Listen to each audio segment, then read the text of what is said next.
Enquête et débat reçoit ce soir Frigide Barjot, qui Bonsoir. est connue pour les pastiches Jalon, Fiantrevue. Elle publie un ouvrage Confession d'une catho branchée, Qui est là. qui est juste derrière elle. Voilà. Voilà. Et nous avons décidé donc de la rencontrer pour lui poser quelques questions. Alors Frigide, C'est une bonne idée. bonne tiens. idée, voilà. Alors Frigide, tout d'abord, pourquoi Confession d'une catho branchée Cela sous-entend-il aujourd'hui que en fait, catholicisme est synonyme de ringardise dans la plupart de la tête de nos contemporains ou... Bah, en tout cas, dans celle d'Olivier Orban. Puisque c'est lui qui a trouvé le titre. Donc voilà. Moi, je voulais appeler ça de Saint-Tropez au Saint-Esprit, puisqu'il s'agit de raconter ma conversion catholique. Et je trouvais ça bien parce que comme je suis une fêtarde qui a usé ses ballerines dans les boîtes de nuit tropéziennes, et le reste d'ailleurs, et ses bikinis, sur les plages, à danser sur les plages tropéziennes, et bien finir aujourd'hui, aller de la plage jusqu'à la nef, si vous voulez. C'est pas un parcours habituel, donc bon. Mais il trouvait que c'était pas assez compréhensible, donc il a dit, bah allez, tu es une catho branchée, donc tu vas te confesser. D'où voilà, d'où le titre. Et vous partagez ce point de vue qu'il existerait un catholicisme branché, un catholicisme ringard ou absolument pas? Moi, je pense que le catholicisme, c'est l'avenir. Donc, évidemment, il est plus que branché, il est devant nous. C'est une avant-garde, quoi. C'est exactement ça. Mais, parce que comme le dit très bien Benoît XVI, à Yaoundé en 2009, pendant que tout le monde le reprend sur la capote, lui, il dit pendant ce temps aux Africains et au monde entier, l'avenir, c'est Dieu. Donc, je crois que c'est ça. Et bon, mais il force est de reconnaître que, bon, Dieu, lui, il est devant. Et tout le monde, et je pense que l'humanité est obligée de le retrouver et de se retourner vers lui, sinon effectivement il n'y aura pas d'avenir. Mais sur le catholicisme, il est aussi fait par des êtres humains, et force est de constater qu'effectivement ils ne sont pas toujours branchés ni assez sur Dieu, ni assez sur le monde tel qu'il existe. Donc Le voilà. catholicisme est une contre-culture désormais? Ah bah certainement, oui, ça alors là, par rapport à l'idéologie dominante, c'est absolument évident. Mais pour revenir sur la branchitude, c'est-à-dire, est-ce qu'on trouve des catholiques dans des univers qui aujourd'hui sont en tête, enfin voilà, sont plutôt tendance, on dit, dans les milieux médiatiques, ou dans les milieux culturels, ou dans les milieux artistiques. En fait, c'est vrai qu'on n'en trouve pas une flopée. Hein. Faire du rock'n'roll et aller à l'église, ce qui est mon cas, ou celui de Basile de Kock, mon époux actuel, c'est pas archi partagé, et je le déplore effectivement. Comment faire vivre justement cette dimension un peu révolutionnaire? Eh bien, en allant évangéliser dans les boîtes de nuit, mais pas avec le côté je viens avec mon crucifix pour évangéliser, c'est-à-dire le fait d'être. Dans les discussions, quand ça vient de toute façon, les gens maintenant, quand ils me disent alors tu fais quoi, je dis eh ben voilà, aujourd'hui je parle du Christ et j'annonce le Christ, mais en restant Frigide Barjot et en chantant et en faisant la fête et en picolant et voilà, et en écrivant des bouquins et bon, eh bien c'est là que se fait la jonction. L'évangile est mieux reçu comme ça? Ah mais oui, parce qu'en fait on s'aperçoit très très vite que les gens d'abord sont totalement ignares en ce qui concerne la religion, et alors encore moins la religion catholique. Quand vous allez parler avec des musulmans de religion, eux ils s'y connaissent dans la leur. En revanche, les catholiques ou d'origine catholique, vous leur en parlez, mais ils savent même pas ce qui s'est passé à la Pentecôte, vous voyez par exemple. Comment vous l'expliquez? Parce qu'on est déchristianisé, et que en fait on est on est la fin du... ici dans la société française, la religion dominante, qui était effectivement religion d'État jusqu'en 1905, a complètement disparu, non seulement évidemment en termes de spiritualité, mais aussi en termes de culture. Mais d'autres religions sont revenues depuis, et je pense notamment à l'islam, au judaïsme aussi. Il n'est jamais vraiment disparu, mais il y a eu quand même un retour à la pratique chez les gens de ma génération, aussi chez mes copains juifs et tout ça. Eh bien, chez les musulmans, ceux qui sont arrivés, ils sont arrivés avec et leur foi et leur culture musulmane. Et c'est pour ça qu'on a un taux de pratique qui est beaucoup plus élevé et que les gens, quand vous leur parlez de religion musulmane, ils savent de quoi ils parlent. Enfin, le Coran, ils l'ont lu, ils font leurs prières, voilà. Ce qui n'est pas le cas des catholiques aujourd'hui. Quels sont les phénomènes qui ont provoqué cette déchristianisation selon vous? Ah bah écoutez... Historique ou culturel, hein? En France, de toute façon, c'est le régime politique, hein, c'est très clair, et depuis la Révolution, et sans doute avant, vas-y, faire monter ça à la Renaissance, alors vous voyez. Mais bon, en fait, il y a eu plus de... Bon, allez, le siècle des Lumières, les libres penseurs, et puis ensuite, carrément, le combat politique et la loi de 1905.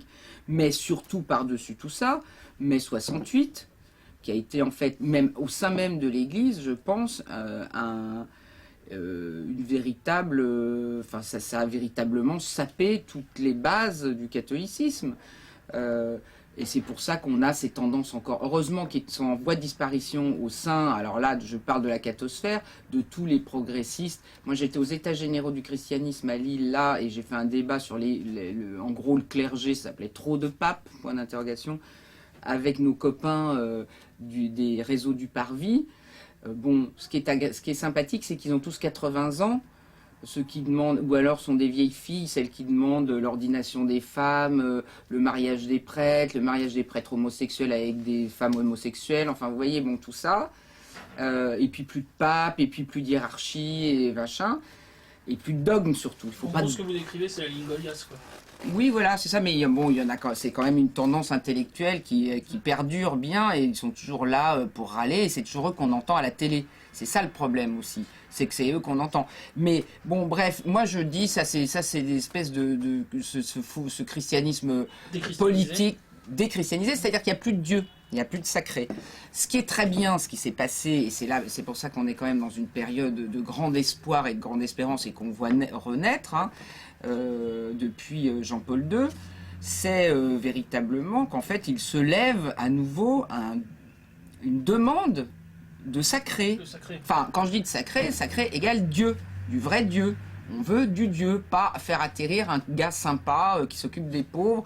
Évidemment qu'on va s'en occuper, mais c'est parce qu'on a puisé au Saint-Esprit pour avoir la force d'aller aimer notre prochain.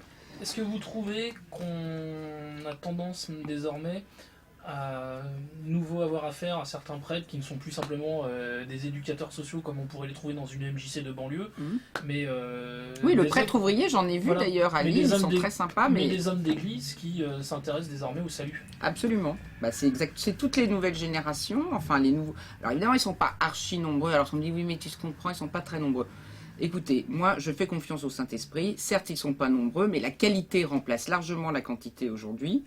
Et les jeunes prêtres que je rencontre, et qui d'ailleurs ont la gentillesse là je fais conférence sur conférence, de Lyon à Lille, à Caen, à Saint-Lô, et ben c'est tous des jeunes prêtres qui me font venir, qui eux en même temps m'organisent un concert dans une boîte, et une conférence en aumônerie, et puis le soir une autre conférence dans un bistrot théologique. Enfin vous voyez ce que je veux dire. Et eux ils n'ont absolument pas peur du mélange.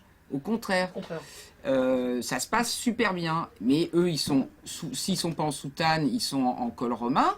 On voit que ce sont des vrais prêtres, et je peux vous dire que quand on fait une adoration avec eux, c'est pas une adoration. Une vraie ferveur. Ah mais puis surtout, la dernière que j'ai fait à Pontoise là, avec l'abbé Amaury Cario qui doit avoir 30 ans, je peux vous dire que quand il prend l'ostensoir, il vient l'appliquer carrément sur chacun. C'est-à-dire qu'il nous écrase avec... Enfin, il nous écrase, vous comprenez, il nous écrase pas. On est de toute façon à genoux, en larmes. Mais voilà, il fait en sorte que Dieu vienne nous rencontrer. On n'est pas en communion, on est en adoration. C'est un autre exercice spirituel extrêmement important. Et pendant ce temps, imaginez-vous que juste avant, il a récité une prière de guérison, c'est-à-dire, enfin, on est dans les premières prières d'exorcisme, c'est-à-dire, allez, Satan dehors, Jésus arrive. Voilà, on sait de quoi on parle. Voilà, moi, j'aime bien ça. Vous avez dû être ravi du retour du rite tridentin, non? Alors, ravi, non. Je suis ravi qu'on ait la liberté de pouvoir avoir une liturgie qui puisse s'exprimer selon sa sensibilité. À titre personnel, vous êtes plus messe Saint-Pie V ou messe Paul VI? Je suis de tradition Paul VI, Mais comme on rajoute beaucoup maintenant, les prières reviennent en latin. Si vous voulez, nous on est notamment ici dans notre paroisse à Saint-Léon, ce qui est assez sympathique, c'est que on voit quand même qu'on reprend du rite tridentin des choses qui redonnent un sens effectivement de sacré, c'est-à-dire à genoux à l'élévation, que moi d'ailleurs je reste à genoux jusqu'au Notre Père. Parce que pendant toute la prière eucharistique, ouais. c'est extrêmement important. Enfin, si c'est maintenant que Jésus est arrivé, il est toujours là, donc on est toujours à genoux. Hein. Même pas qu'au moment précis où le pain devient le corps, devient Jésus. Hein. Bon. Et puis, se mettre à genoux pour aller communier, communier dans la bouche. Enfin, voilà. Et puis, s'il y en a d'autres qui ne veulent pas le faire, ils ne le font pas. Et c'est très bien, voilà. On n'a pas, on est maintenant. Moi, j'aime bien parce que je pense que nous arrivons à un moment très important où la guerre, et notamment grâce à Benoît XVI, effectivement, va enfin s'apaiser entre ceux qui étaient tenants, même si ça va être compliqué. Hein, ils vont pas rentrer comme ça demain matin dans l'église, nos amis de la fraternité, mais en tout cas, qu'on arrête, voilà, sous prétexte de signes. Avec des signes qui ont un sens, que ça soit la guerre entre les uns et les autres, et qu'on nous explique qu'il ne faut pas se mettre à genoux, qu'il faut rester debout, je ne sais pas quoi. Bon, par ailleurs, je précise que mon mari a souhaité que nous nous marions en rite Saint-Pie V, quand il n'y avait pas encore eu le motu proprio, et que je peux vous dire que ça a été folklorique à Rieux-la-Pape dans le Rhône, dans la ZUP islamisée, quand on est tous arrivés avec l'abbé en soutane, et que c'est le curé de la paroisse, qui peut sembler progressiste, qui a accepté d'être le servant de messe de notre père de Linares, qui a dit tout en latin. Alors c'est simplement au sermon que ça a été plus compliqué, parce que comme il a eu des mots gentils pour tout le monde, les divorcés, les homosexuels, les vieillards qui pensaient qu'à leur pognon et tout ça, on entendait des bruits de chaises derrière, dans l'homélie, et tout le monde s'en allait. Et on a fini avec l'église à moitié vide, parce que tout le monde l'a pris pour soi. Mais notamment ma mère, qui était furax, elle disait, pourquoi est-ce qu'ils me parlent des vieillards divorcés qui comptent leur argent plutôt que de penser à leur salut. Voilà. Quelles sont les grandes réussites pour vous du pontificat de Benoît XVI ? Il n'y a que des réussites. Il n'y a que des réussites ? Ah bah que des réussites. Citez les plus importantes alors, à vos yeux. La volonté de réunifier l'église. Et si c'est pas si simple, mais d'abord prendre à bras le corps ce problème de la réunification avec les schismatiques de l'aile traditionnelle, on va dire. Moi, j'aime pas les appeler intégristes, parce que déjà c'est déjà les accuser d'un truc mal, voilà, vous voyez. Et comme on veut se pacifier et se réconcilier, c'est pas en disant que vous êtes des salopards qu'on va y arriver. Donc je dis nos amis traditionnalistes qui doivent effectivement sortir du schisme. Ça pour Benoît XVI, c'est fondamental. Évidemment, dans les médias, c'est pas ce qu'on va nous expliquer. On va expliquer qu'il veut remettre des fachos dans l'église et que c'est un drame, etc. Bon. Donc beaucoup s'emploient à ce que ça soit ce genre de choses qui soient visibles, comme notamment ma copine Caroline Fourest, qui n'a de cesse d'essayer de faire péter des bombes quand le pape essaye de lui mettre au contraire du lien, de la réconciliation. Elle met une bombe au milieu. Bref, bon voilà. Et puis sinon, écoutez, force est de reconnaître qu'on y va avec d'autres, comme avec les orthodoxes. S'il va à Moscou là prochainement, c'est absolument historique. C'est un schisme qui date de 1000 ans quand même, hein, c'est pas si mal. Donc bon. Très apprécié des autorités orthodoxes d'ailleurs. Et oui, mais c'est pour ça qu'il va sans doute être pour la première fois depuis 1000 ans reçu. Alors évidemment, avant il y avait un autre régime, c'était pas si simple, mais enfin bon, maintenant que l'Église orthodoxe est revenue, il peut s'exprimer et vivre en Russie. C'est extrêmement important que Benoît XVI s'attache à ça. La deuxième chose, regardez, il a récupéré déjà un tiers des anglicans. Bon. Aux protestants, il va leur dire la vérité. Ce qui s'est passé à Erfurt, là en Allemagne, est fondamental. De dire si on va pas, oui, sur l'œcuménisme aussi, il a raison de remettre les pendules à l'heure. On peut pas faire n'importe quoi. Monseigneur 23, qui n'est pas le gars aussi fadasse qu'on veut bien nous dire, a une phrase très drôle et très bonne sur l'œcuménisme. Il a dit, c'est pas parce qu'on met toutes les pommes de terre dans une même casserole qu'il faut obligatoirement faire de la purée. Voilà, donc on va essayer de garder nos spécificités, notamment, là le Saint-Père a été très clair pour dire qu'il y a des choses qu'on ne peut pas partager. On peut prier ensemble, mais on ne peut pas communier ensemble, c'est pas possible aujourd'hui, parce que Dieu n'a pas le même sens, enfin pas tout à fait, Jésus n'est pas le même. Quand on verse le vin dans l'évier après la messe, si vous voulez, c'est que le vin n'est pas le sang du Christ, voilà. Et justement, ça fait une claire différence avec les rencontres d'assises. Non, parce que regardez, il va aller faire les rencontres d'assises. Simplement, moi, je tiens à dire que sur Assise, il y a aussi eu de la part de nos amis tradis, et notamment, je me suis un petit peu, comment dire, j'étais pas tout à fait d'accord avec mon cher et tendre époux actuel, qui est pourtant le chef de famille. Et la belle Linares disait, il faut suivre le chef de famille, même jusque dans ses pensées. Mais Assise, ils n'ont jamais pratiqué un rite ensemble. Ils sont réunis en dehors d'une église sur le parvis pour, à un moment, prier ce qui était leur créateur à chacun. Et ensuite, chacun était allé rendre son culte dans un endroit différent. Ça n'a jamais été dit. Hein. On a toujours fait la photo de famille en disant, vous vous rendez compte, c'est scandaleux, il a fait du syncrétisme. Mais non. Et puis c'est toujours sous l'autorité du chef spirituel de l'Église catholique. L'autorité papale, ouais. Ah oui, et ben voilà. Il les a pas tous mis au même rang que lui. Et c'est exactement ce que fait, et ce qui a été reproché d'ailleurs par les protestants à Benoît XVI, là, c'est qu'il est venu se placer comme un père de famille qui fait la leçon à ses enfants qui sont en train de en reprenant d'ailleurs leur modèle Luther, en disant, il avait le sens du salut et du péché, et vous c'est terminé. Donc voilà, il leur a fait la leçon, comme quelqu'un qui se place quand même au-dessus pour faire la leçon. Et comment jugez-vous son traitement médiatique généralement ? Eh bien, cher ami, si je suis là, c'est bien que je le trouve pas très très bon. Mais de toute façon, en plus, voilà, il suffit juste d'allumer la télévision pour se rendre compte que pour c'est... vous, le pire a été Ratisbonne, le voyage en Afrique, Erfurt récemment. Enfin, là où, disons, le traitement médiatique a été le plus malhonnête, à vos yeux. Ratisbonne, hein, mais vraiment parce que la preuve qu'il a été le plus malhonnête, c'est qu'il a été le plus... enfin, il a eu les conséquences les pires. C'est-à-dire qu'on a vraiment laissé penser...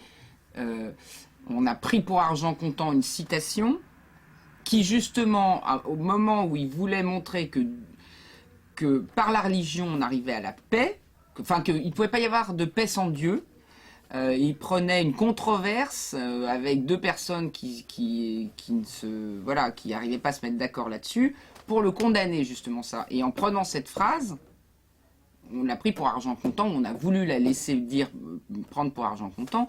Nos amis musulmans, eux, ils font pas dans le détail. Hein. Donc immédiatement, ils ont dit, au secours, ils nous attaquent. Enfin, bon, voilà. Et ça a été extrêmement préjudiciable, parce que c'est vrai que, voilà, ça a provoqué des... Enfin, moi, je me souviens de la violence des réactions, c'était terrible. Mais une autre violence des réactions, pas plus... Alors, il n'y a pas eu de mort, comme... Je crois qu'on est allé jusqu'à avoir des morts après Ratisbonne. Ils ont foutu le feu et tout ça. Bon, bref. Et ils s'en sont pris surtout aux chrétiens. Et on n'a pas besoin de ça. Hein. Quand on a 150 millions de persécutés dans le monde, c'est vrai qu'on se dit, bon. Mais le deuxième traitement, c'est évidemment la capote africaine, qui a dépassé largement même le problème de la Shoah avec Williamson. Parce que pour en arriver, le mieux c'est de fermer la porte. Ah oui. Non mais celle-là, regarde. Voilà. Je comprends. Oui, voilà, tu en fais. Donc je reprends. Donc, mais le plus invraisemblable, c'est quand même l'histoire de la capote en Afrique. Parce que les réactions qu'il y a eu jusqu'à... véritablement... Alors, maintenant, on venait encore plus loin avec la pédophilie et on demande au pape de rendre compte pour des crimes contre l'humanité.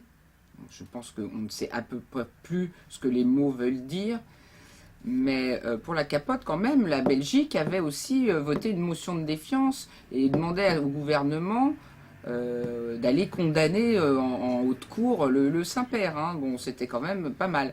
Mais le mieux du mieux, c'est quand même nos amis homosexuels, comment est-ce qu'on dit, activistes, qui était allé se coucher à Notre-Dame avec des... Enfin, qui avait fait un die-in avec des affichettes marquées Benoît XVI assassin. Bon, ça, moi, ça ne peut pas passer. Voilà, c'est clair et net.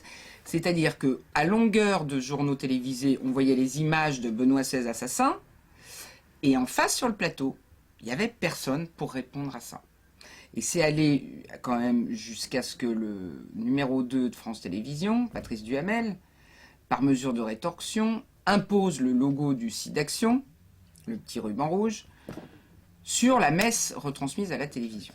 Là, il faut quand même pas déconner.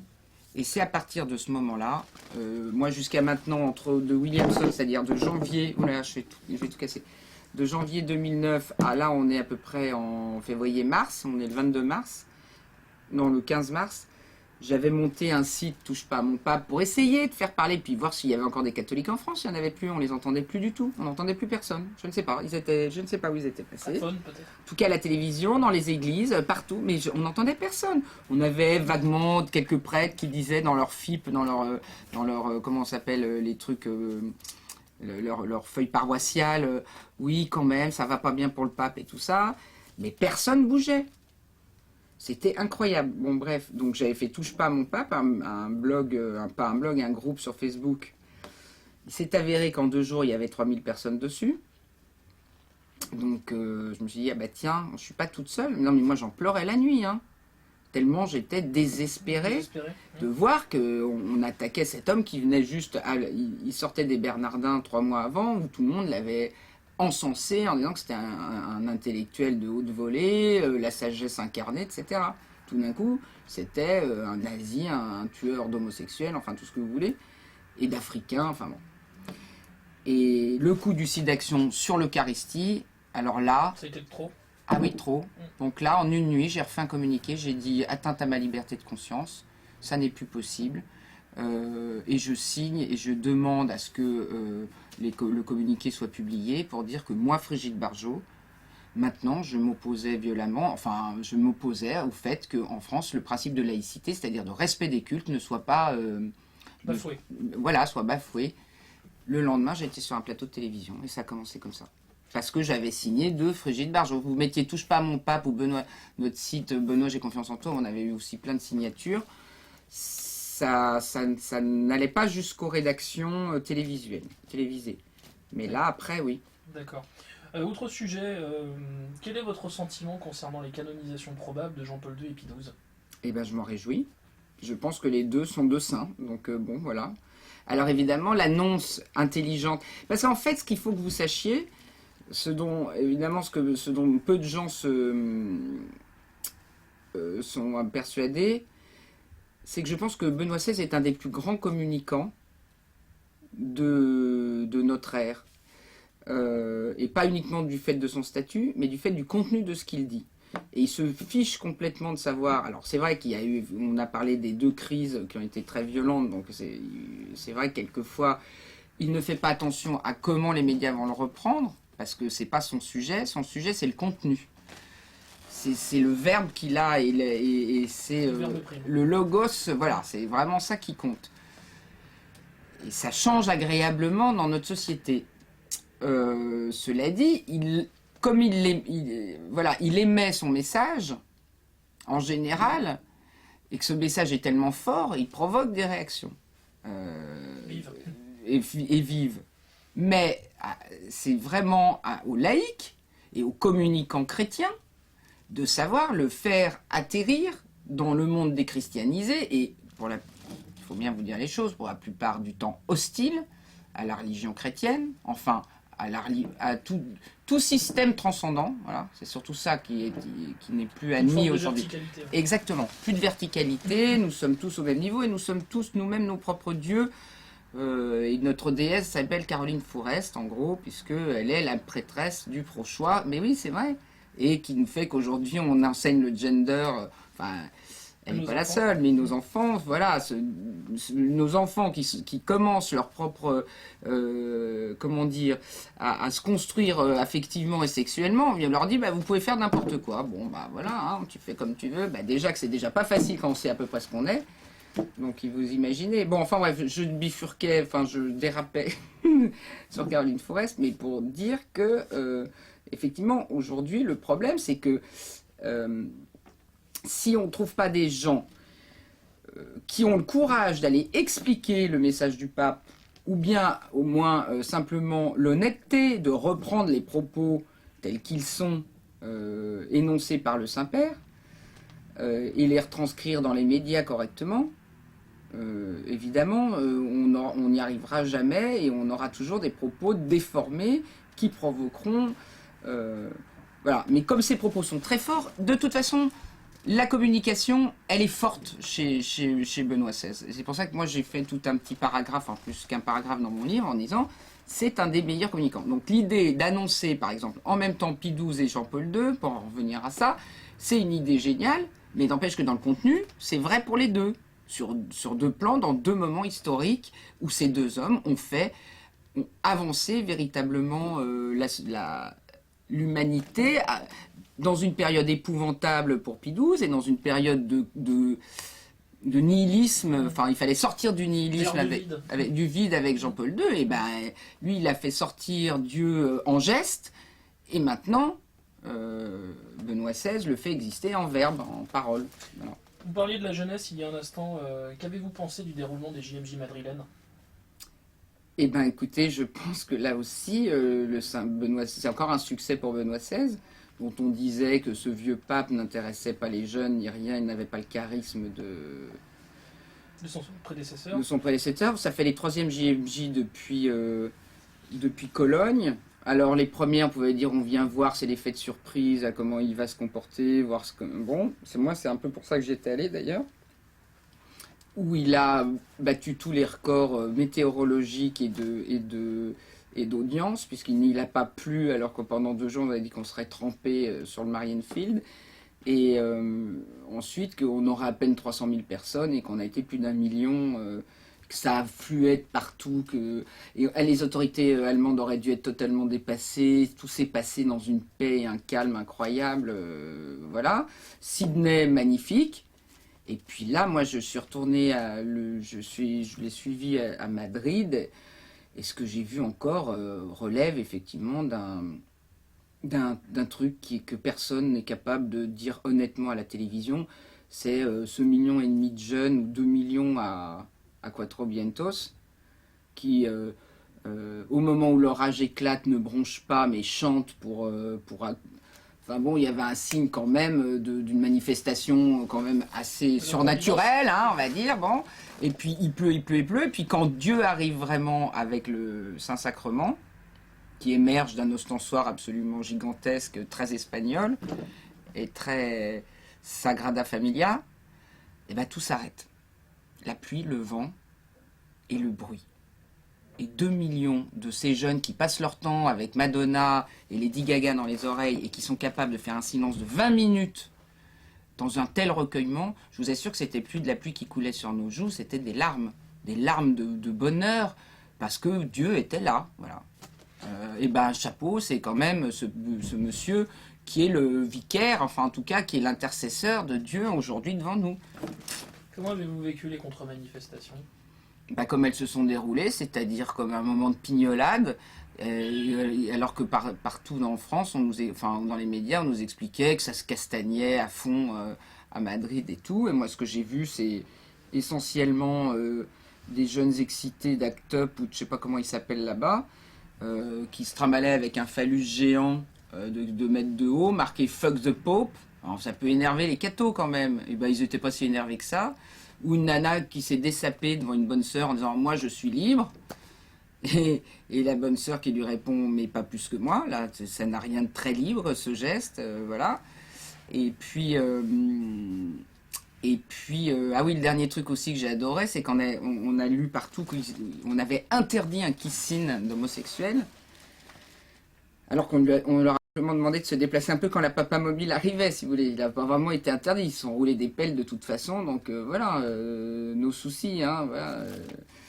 Et aussi, ça n'a pas été dit, moi ça m'avait beaucoup frappé, quand Benoît XVI est arrivé dans l'avion, enfin en descendant de l'avion, pendant que les indignés hurlaient sur la place, comment elle s'appelle là, la place Puerta del Sol. Ouais, à Puerta del Sol, il arrive en disant il faut remettre l'homme au cœur de l'économie et le profit ne peut plus être le moteur du système économique mondial.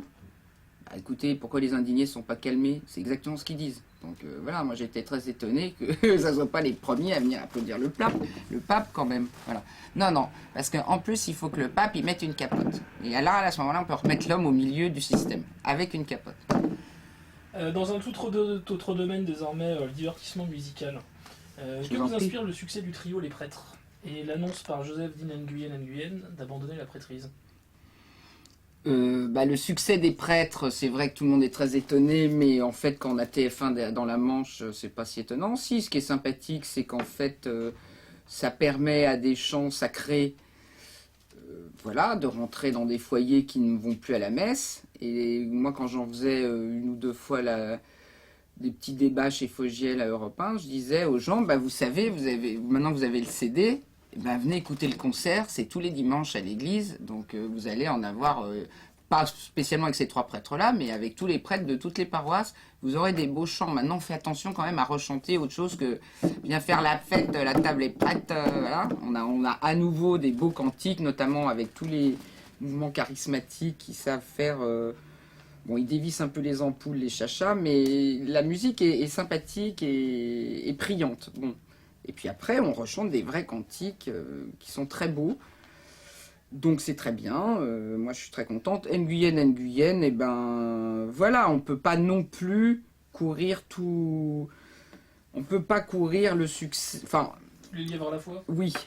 Voilà. Je pense qu'il était moins fait pour le séminaire que pour ce qu'il va faire maintenant. Une vie de famille, c'est probablement. Quoi. Une vie de famille, et puis il est ingénieur du son, enfin voilà. D'accord. Et justement, vous parliez tout à l'heure... Et c'est très bien, ça s'appelle le discernement, et si cette période de succès incroyable... Attendez, à un moment, ils ont vendu plus que Lady Gaga. Ils ont été devant Lady Gaga. Non, alléluia, qu'est-ce que vous voulez que je vous dise, moi? Et tant mieux si Monseigneur Di Falco, ça l'aide à monter des hôtels et des lits d'accueil dans son séminaire, là, dans son sanctuaire de Notre-Dame-du-Lot. Voilà. Justement, tout à l'heure, vous parliez du néant métaphysique contemporain. Justement, ce genre de petits signes, en fait, c'est signe qu'on est en train de s'en extirper ou c'est un épiphénomène? Il ne faut pas surinterpréter le succès d'un groupe comme celui-là. Mais il n'y a pas que celui-là de succès. Hein. On peut dire Des Hommes et des Dieux, qui est effectivement un film inspiré par un non-croyant. Enfin, un non-croyant inspiré tout de même. Mais bon, oui, il ne faut pas non plus faire des généralités, parce que le même... comment est-ce qu'il s'appelle le comédien qui joue le rôle... Wilson? Oui, Lambert Wilson, hein, il fait Des Hommes et des Dieux, mais il était aussi dimanche dernier en prime time sur France 2 dans un film qui s'appelle Comme les autres, où il est homosexuel, en couple, et il veut un enfant, et bon, alors vous voyez, ce sont des comédiens quand même. C'est un comédien. N'empêche que le film Des Hommes et des Dieux porte quelque chose de très fort, et on voit effectivement... La force de la prière et de l'engagement de ces prêtres, de ces moines plus exactement. C'est aussi des moines, pas des prêtres. On peut peut-être aussi voir dans le succès des Hommes et des Dieux le silence, le recueillement, la contemplation, la solidarité entre des frères. Oui. Il y a tout ça. Donc... La prière, absolument. C'est vrai que clairement, c'est ce qui manque le plus aujourd'hui à notre société, et que ça peut, le temps d'un film, faire envie à certains. Maintenant, est-ce que pour autant, ils iront eux-mêmes en retraite? Eh bien, pourquoi pas? De toute façon, l'esprit souffle là où il doit souffler. Si c'est le temps qu'il souffle aussi à travers un film spirituel, eh ben, c'est très important. N'empêche qu'il y a une recrudescence de retraite, ça on le sait, recrudescence de pèlerinage. Saint-Jacques, c'est blindé. Il faut aller à Lourdes voir aussi comment ça se passe.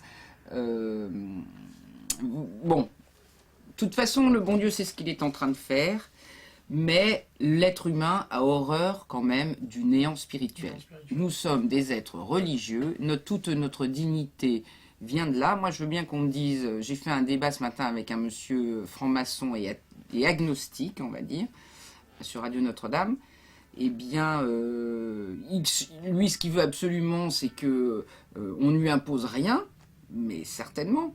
Il n'empêche que je suis absolument persuadé qu'il est quand même en recherche et en questionnement, et que ce questionnement-là, si ça ne le conduit pas maintenant à Dieu, ça le conduira peut-être plus tard, si on remet quand même un peu plus de Dieu dans notre société, et un peu plus visible, et un peu plus, comment dire, qui imprime à nos dirigeants et à nos décideurs un tout petit peu plus de valeur morale que de valeur du CAC 40.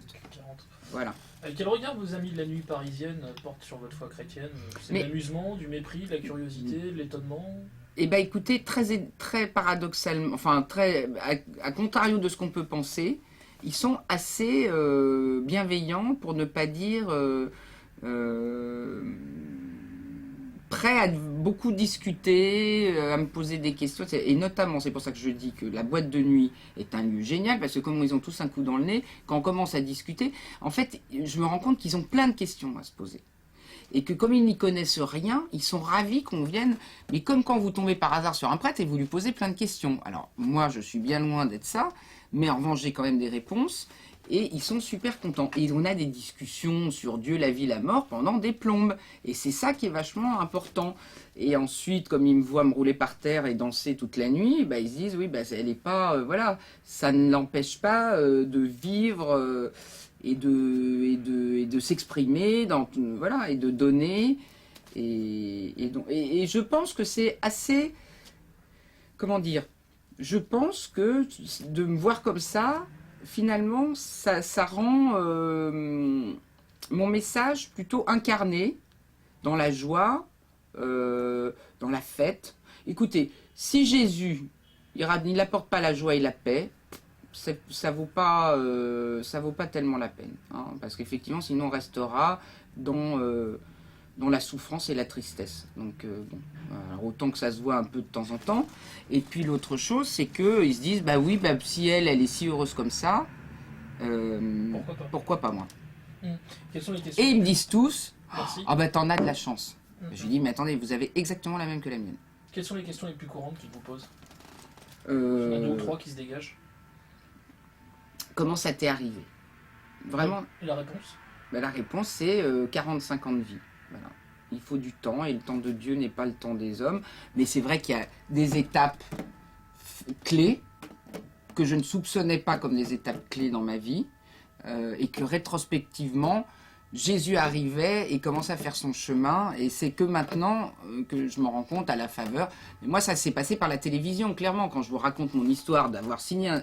Moi, je pense que mon vrai acte de conversion, c'est le jour où j'ai signé Brigitte Bardot. Maintenant, on arrête de raconter n'importe quoi sur le pape. Voilà, moi je vous dis que ça, c'est un acte de conversion. Bah oui, parce que je savais très bien qu'en l'envoyant à toute la presse, c'était fini, j'étais catholique.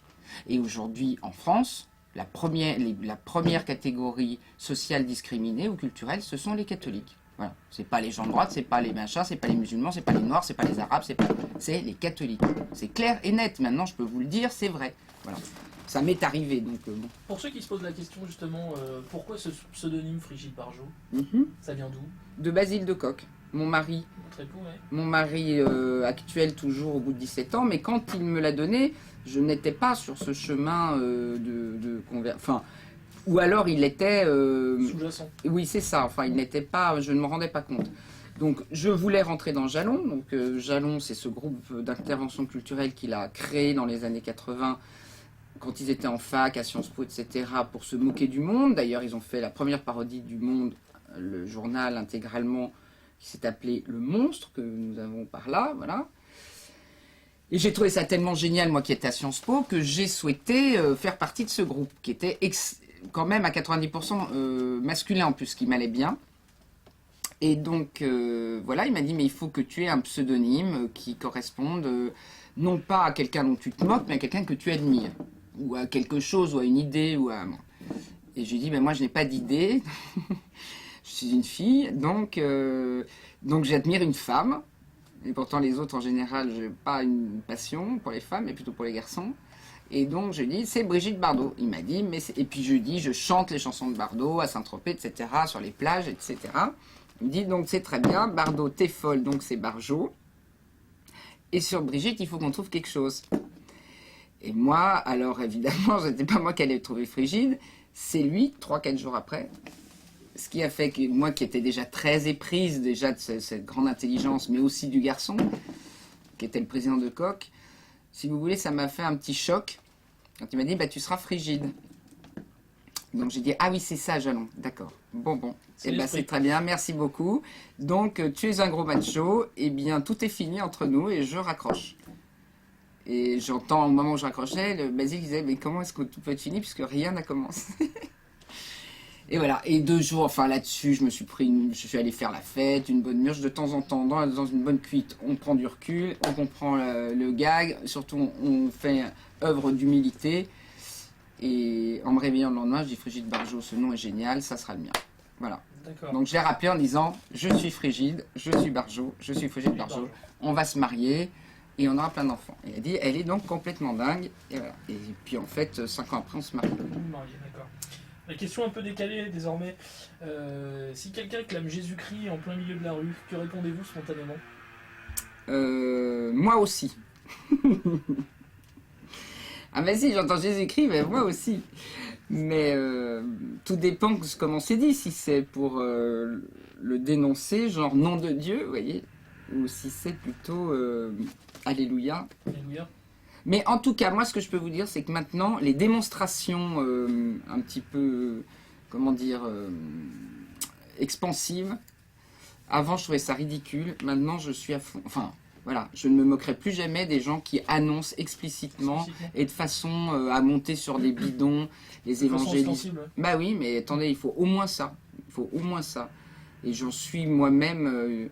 je dis, il faut plusieurs sons de cloche dans notre église et plusieurs demeurés dans la maison du Père. Eh bien, je suis au moins une de ces demeurés et une autre cloche aussi qui retentit. L'important est que ça s'entende. Voilà. C'est un moyen d'évangéliser. Bien sûr.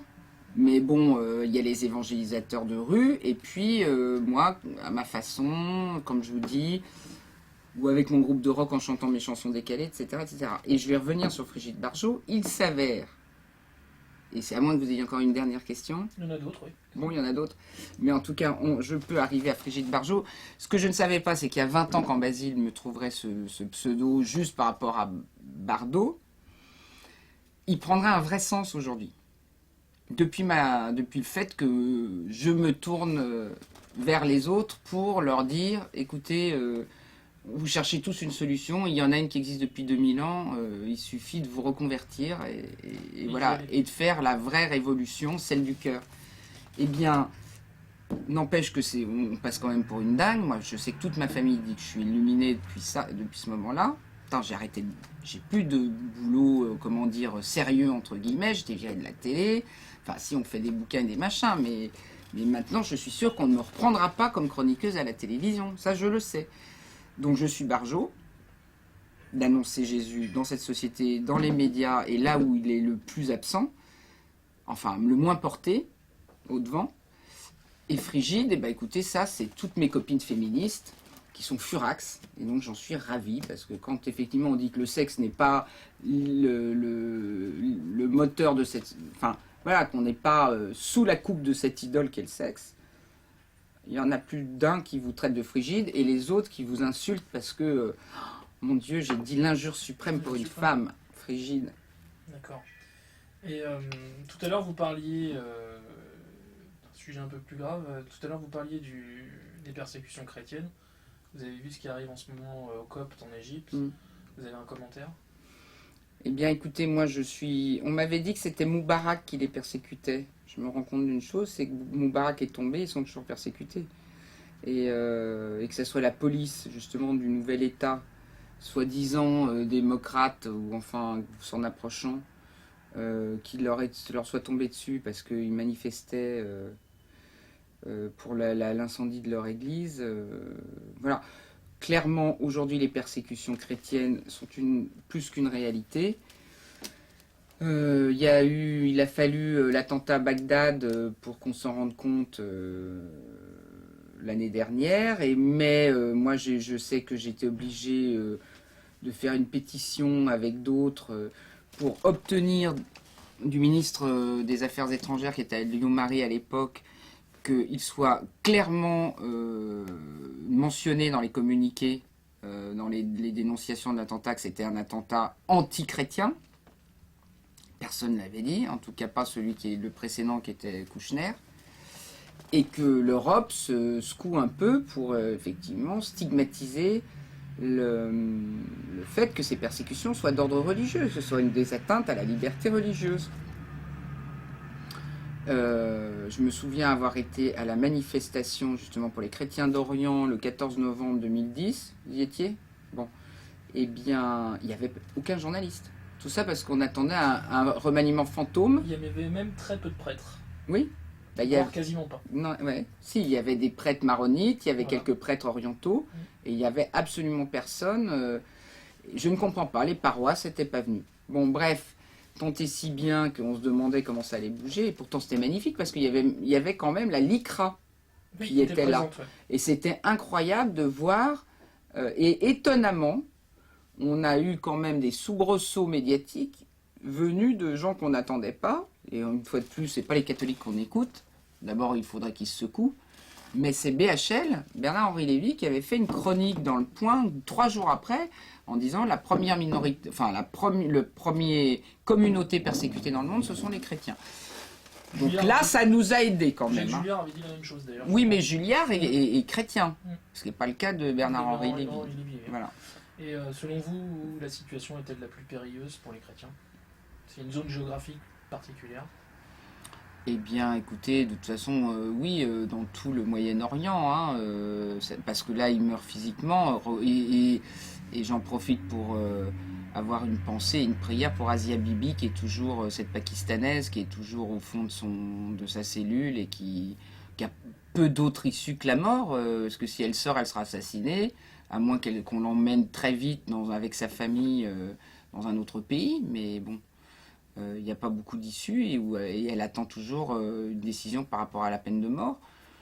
Mais vous savez, des êtres meurent et ce sont des martyrs qui aident à la foi aussi, parce que c'est leur sang qui coule qui devrait générer des sursauts véritablement chez nous qui pouvons. Ferveur et de foi, ouais. Mais bien sûr. Malheureusement, c'est pas encore assez le cas, mais enfin, tout de même, on sait que le sang des martyrs sert à répandre la foi, et que c'est de la croix qu'on trouve le salut, il faut passer par la croix. Mais je tiens quand même à dire que dans nos sociétés occidentales, soi-disant libres d'expression et démocratiques, il y a une autre persécution, une persécution blanche, qui fait que sous le poids de l'archi-individualisme, de l'archi-consommation, de l'archi-sexualité, de tout ce qu'est notre société aujourd'hui, de l'archi-capitalisme débridé, eh bien ce sont simplement nos âmes qui meurent, et c'est aussi une sorte de persécution contre Dieu et contre l'être religieux que nous sommes, les êtres religieux que nous sommes.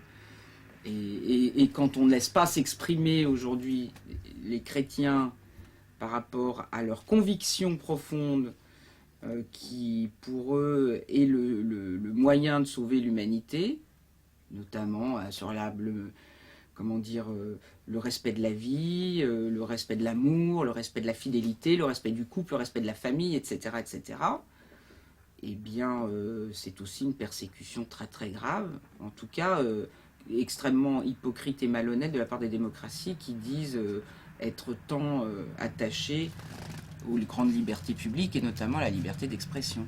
Voilà. Au moins sur ce point, c'est pas vrai. Voilà. Pour conclure, Frigide, selon vous, quels sont les premiers devoirs d'un catholique en 2011? De ne pas avoir peur. C'est un devoir. D'ailleurs, c'est celui auquel nous exhortent les papes, les 2 derniers. Et je pense qu'il serait temps... Le devoir d'espérance? Ah oui, non, puis un devoir de courage, un devoir, effectivement, et d'abord de retrouver la foi, donc de faire vraiment cette révolution de conversion. Et puis, une fois que la foi sera revenue, effectivement, ils n'auront plus peur d'aller témoigner. Écoutez, ça fait juste 2000 ans que Jésus nous demande ça, donc il est temps. Ce qui est bien, c'est qu'on est un petit troupeau aujourd'hui, et que c'est bien du petit troupeau que tout est parti la dernière fois. C'est le retour aux catacombes, c'est ça? Non, il faut en sortir. Et en fait, on n'est pas tellement dans les catacombes. Aujourd'hui, on est enfermé dans nos sacristies. pour ceux qui y sont. Et ça, c'est le problème des gens dans la cathosphère. Ils sont très contents de tourner ensemble et de se dire « Ah, regardez tous les signes qui arrivent, etc. » Mais de là à faire le pas et à passer le grand miroir pour aller au monde et ne pas être du monde, il y a encore à œuvrer, et notamment grâce à notre pape, à œuvrer par la nouvelle évangélisation qui va avoir lieu, qui est engagée depuis Jean-Paul II. Mais le pape va faire un synode là-dessus en 2012. Je ne sais pas quand moi, ce que je suis en train de dire passera. Très prochainement. Très vite. Bon, alors tant mieux, parce que bientôt, dans un an, en octobre 2012, nous aurons un grand synode pour la nouvelle évangélisation. Et il est temps de trouver de nouveaux moyens d'évangélisation. Je suis contente d'en faire partie sans le savoir. Comme M. Jourdain qui faisait de la prose sans le savoir. Voilà. Brigitte Barjot, merci. Nous rappelons le titre de votre ouvrage, Confession d'une catho branchée. Absolument. Et branchez-vous tous sur Jésus.